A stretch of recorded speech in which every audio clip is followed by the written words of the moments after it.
Hello friends, हाय। मैं नीतीश गौतम एक बार फिर हाजिर हूँ आपके लिए अपना नेक्स्ट वीडियो लेक्चर लेके। इस लेक्चर में मैं आपको कुछ न्यूमेरिकल्स कराऊंगा। मेरे पिछले 3 लेक्चर्स के बाद में कुछ स्टूडेंट्स ने कमेंट्स किया मेरे उस कमेंट सेक्शन में कि सर न्यूमेरिकल्स भी इंक्लूड कराइए। बिल्कुल दोस्तों, मैं अपने न्यूमेरिकल्स भी इंक्लूड कराता चलूंगा जो टॉपिक्स हमारे चलते चल रहे हैं। अभी तक जो हमने इलेक्ट्रॉन्स के या चार्ज के बारे में जो पढ़ा था उसमें एक ही फॉर्मूला हमारे सामने निकल के आया था, वो था Q is equal to plus minus NE. Q is the charge, total charge. N is the number of electron या number of charge particles, and E is the charge. Plus and minus denoted here positive for proton, positive charge for plus, and negative charge for minus electron. तो अब इस चीज को पहले एक बार हम समझने की कोशिश करते हैं कि चार्ज क्या होता है, टोटल चार्ज कितना होता है। हमारे पास जो चार्ज की यूनिट होती है वो होती है कुलाम। क्या होती है दोस्तों? वो कुलाम। तो अगर किसी बॉडी को 1 कुलाम चार्ज से चार्ज करना हो तो उसमें कितने नंबर ऑफ इलेक्ट्रॉन्स लगेंगे? अगर किसी बॉडी को 1 गुलाम चार्ज करना हो तो कितने नंबर ऑफ इलेक्ट्रॉन्स उसको देने पड़ेंगे या उससे निकालने पड़ेंगे? तो यहां पर हमसे क्या पूछा गया है कि नंबर ऑफ इलेक्ट्रॉन्स कितने निकालने पड़ेंगे। और ई क्या है मेरे पास में यहां पर 1.6 इंटू 10⁻⁻19 कुलाम। मतलब एक चार्ज पर, एक इलेक्ट्रॉन के ऊपर चार्ज कितना होता है? 1.6 इंटू 10⁻⁻19 कुलाम। अब अगर मेरे को स्मॉल n की वैल्यू निकालनी है तो मेरे पास Q अपॉन E होगा। और Q कितना करना है मेरे को? 1 गुलाम चार्ज। और E की वैल्यू क्या होगी मेरे पास? यहां पर E की वैल्यू है मेरे पास में 1.6 इंटू 10⁻⁻19। अगर मैं इसको सॉल्व करूं तो मेरे पास जो टोटल चार्जेस रिक्वायरमेंट होंगे वो होंगे 6.25 इंटू 10⁻18। मीन्स जो नंबर ऑफ इलेक्ट्रॉन्स हमको चाहिए होंगे वो होंगे 6.25 इंटू 10⁻18। इतने सारे इलेक्ट्रॉन्स लगेंगे। मतलब देखा जाए 625 के पीछे अगर 16 जीरो और लगे, इतनी ज्यादा क्वांटिटी में इलेक्ट्रॉन्स जब किसी बॉडी से ट्रांसफर होंगे तब वो बॉडी 1 गुलाम चार्ज से चार्ज होगी। तो 1 गुलाम चार्ज एक बहुत बड़ा अमाउंट होता है। अब हम हमारे इस न्यूमेरिकल पर आते हैं जो हमको न्यूमेरिकल दिया हुआ है। एनसीईआरटी का फर्स्ट न्यूमेरिकल है, फर्स्ट एग्जांपल है। तो इस न्यूमेरिकल के अंदर क्या दे रखा है हमको कि if 10⁻9 electrons, how much? 10⁻9 electrons move out of a body to another body. एक बॉडी से दूसरी बॉडी में इलेक्ट्रॉन्स ट्रांसफर हो रहे हैं इन एवरी सेकेंड, एक सेकेंड के अंदर। Then how much time is required to get a total charge of 1 coulomb on the other body? मतलब अब जो टोटल अमाउंट ऑफ चार्ज है वो कब 1 कुलाम हो जाएगा? कितनी देर में? यहां पर टाइम पीरियड पूछा हुआ है, कितनी देर में वो चार्ज 1 कुलाम तक पहुंच जाएगा दूसरी बॉडी के अंदर। बड़ा आसान सा क्वेश्चन है कि 1 गुलाम चार्ज के लिए हमारे पास कितने इलेक्ट्रॉन ट्रांसफर होना जरूरी है? 6.25 इंटू 10⁻18 इतने इलेक्ट्रॉन ट्रांसफर होने चाहिए। और हमारे पास में पर सेकंड कितने इलेक्ट्रॉन ट्रांसफर हो रहे हैं इस न्यूमेरिकल के हिसाब से? 10⁻9 इलेक्ट्रॉन्स पर सेकंड। ठीक है। अब इस न्यूमेरिकल में हमको क्या दे रखा है कि एक सेकंड में जो इलेक्ट्रॉन का ट्रांसफर है वो है 10⁻9 इलेक्ट्रॉन्स। तो इलेक्ट्रॉन्स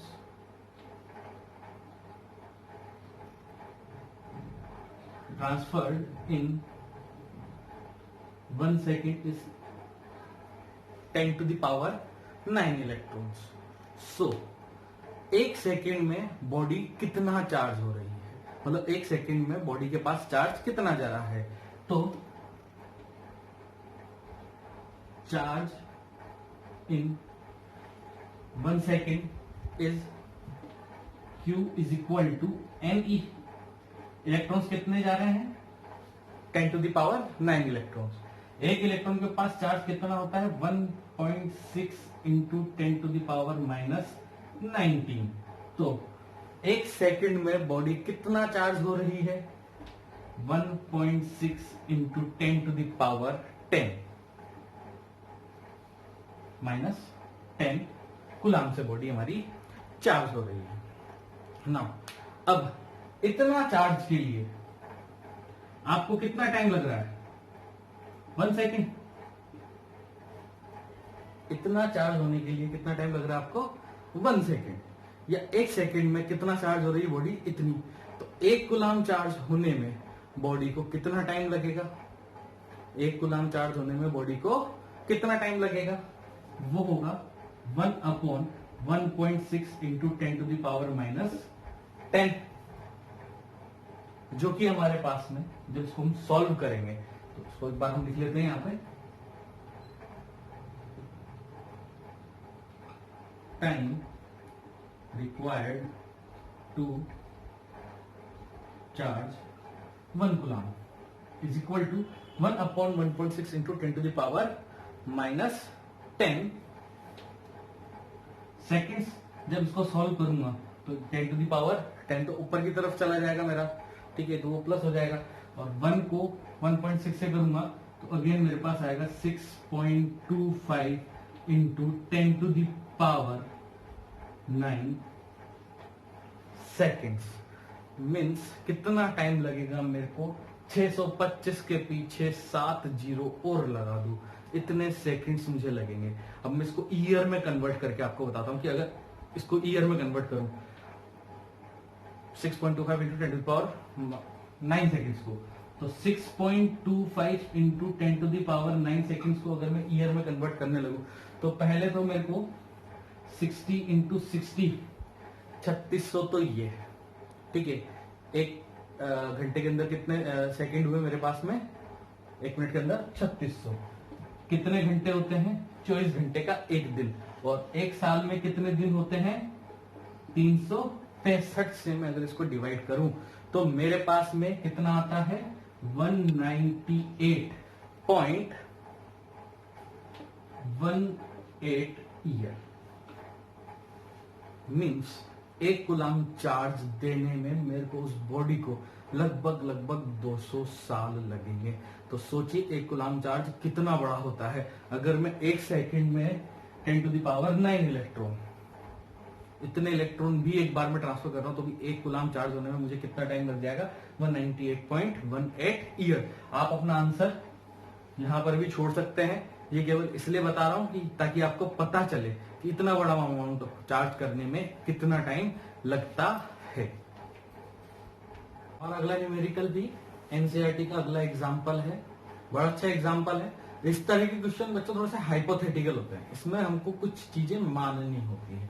जैसे क्वेश्चन आपको जो गिवन है वो लिख रखा है, how much positive and negative charges in A cup of water, कि 1 गिलास पानी में या 1 कप पानी में कितने अमाउंट ऑफ चार्जेस मौजूद हैं।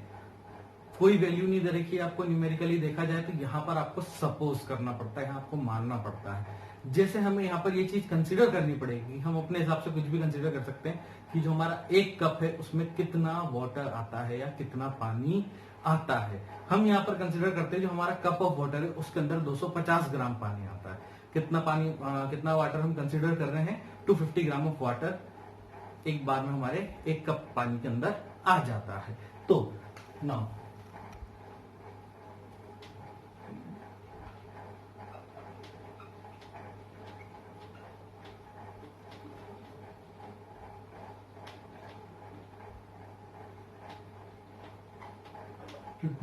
amount of water in a cup is equal to 250 ग्राम।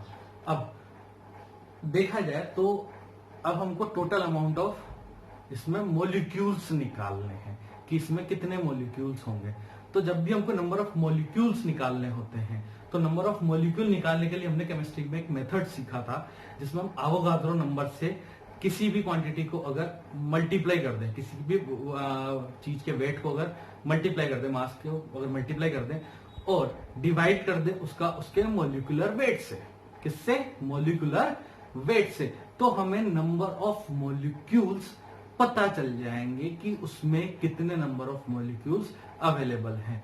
तो नाउ अब हमको क्या निकालना है, number of molecules in the 1 cup of water कितने आखिर हैं। तो नाउ मीन्स हमें कैलकुलेट क्या करना है, स्मॉल एन की वैल्यू, जितने मॉलिक्यूल्स होंगे उतनी ही हमारे पास में चार्जेस की क्वांटिटी होगी। तो अब वाटर का एक मॉलिक्यूल किससे मिलकर बना होता है, बात करें वो बनता है 2 हाइड्रोजन से और एक ऑक्सीजन से मिलके। किससे, 2 हाइड्रोजन से और एक ऑक्सीजन से मिलके। तो ये हमारा कंप्लीट मॉलिक्यूल हुआ। तो अब ऐसे कितने मॉलिक्यूल एक कप वाटर में अवेलेबल होंगे, तो हम उनकी कैलकुलेशन करते हैं। तो number of molecules present in 1 cup of water, number of molecules present in 1 cup of water. तो एक कप ऑफ वाटर में कितना वाटर है हमारे पास में, 250 gram into Avogadro number. Avogadro number क्या है मेरे पास में, एवोगाड्रो नंबर आपको हमेशा गिवन होगा, ये पहले पेज के ऊपर ही जो आपका सीबीएसई में क्वेश्चन पेपर आता है उसमें गिवन क्वांटिटीज में दिया हुआ होता है।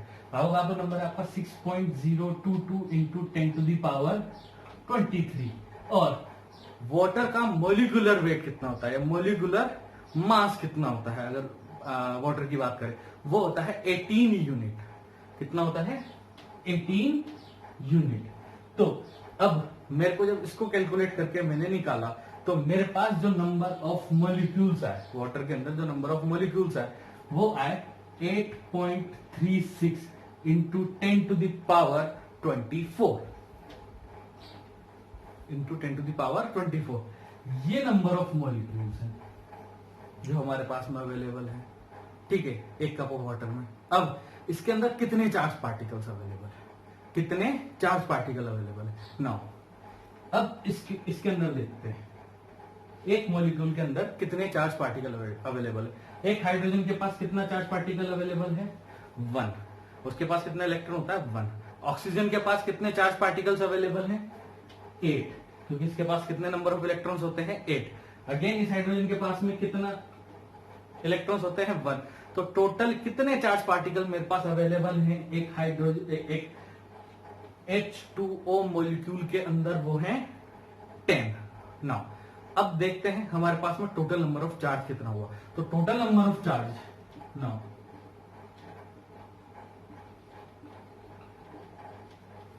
Is 8.36 into 10 to the power 24 into 10।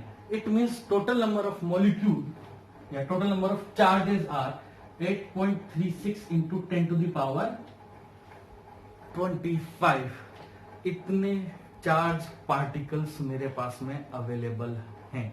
अब कितना चार्ज हमारे पास में अवेलेबल है, हमें उसकी कैलकुलेशन करनी है। तो हमारे पास में कैलकुलेशन के लिए टोटल चार्ज इन कप, एक कप के अंदर कितना चार्ज अवेलेबल है। तो हमारे पास नंबर ऑफ मॉलिक्यूल्स आ गए, Q is equal to NE के अंदर N आपके पास में है 8.36 इंटू 10 टू द पावर 25। एक इलेक्ट्रॉन के पास में कितना चार्ज होता है, E की value 1.6 into 10 to the power -19। ठीक है, अब इन दोनों क्वांटिटीज को मेरे को करना है केवल मल्टीप्लाई। तो मेरे पास टोटल चार्ज आ जाएगा Q is equal to 8.36 into 10 to the power 25 into 1.6 into 10 to the power -19 is equal to जो total number of charge amount मेरे पास, इसको मल्टीप्लाई करने के बाद में आएगा वो आएगा 1.33 into 10 to the power 7 coulomb. सबके आंसर अलग अलग आ सकते हैं, डिपेंड किस पर करेगा, आपने अपने कप के अंदर पानी कितना लिया है। अगर आप यहाँ 100 कर देंगे तो आपका आंसर चेंज हो जाएगा, अगर यहाँ 200 कर देंगे तो आपका आंसर चेंज। हमने 250 लिया है तो हमारा आंसर अलग है। तो जो आप जितना वाटर लेंगे, ये हाइपोथेटिकल क्वेश्चन है जो होता है, आप जितना मानेंगे उतना ही आंसर आएगा। तो आंसर कभी भी कॉमन नहीं हो। Thank you. तो दोस्तों अभी हमने 2 बहुत महत्वपूर्ण न्यूमेरिकल खत्म करे। ये काफी इंपॉर्टेंट थे कंपटीशन के हिसाब से भी और चैप्टर को समझने के हिसाब से भी कि चार्ज क्या होता है। और ज्यादा न्यूमेरिकल के लिए आप लोग कोई सी भी रेफरेंस बुक को यूज कर सकते हैं, चाहे वो एस.एल. अरोड़ा हो, चाहे प्रदीप हो, चाहे सी वर्मा हो। मेरी राय में अगर आप चाहें तो ज्यादा बेहतर है आप एस.एल. अरोड़ा या प्रदीप ही यूज करें। उसमें न्यूमेरिकल्स अच्छे हैं, उनके एग्जाम्पल सॉल्व करें, अनसोल्व सॉल्व करें, आपके सारे कंसेप्ट क्लियर होते चले जाएंगे। फिर भी अगर आपकी कोई क्वेरी हो तो आप मेरे कमेंट बॉक्स में डाल सकते हैं। तो प्लीज फ्रेंड्स लाइक करिए, शेयर करिए, सब्सक्राइब करिए ताकि आपको लगातार अपडेट्स मिलती रहें। थैंक यू, धन्यवाद।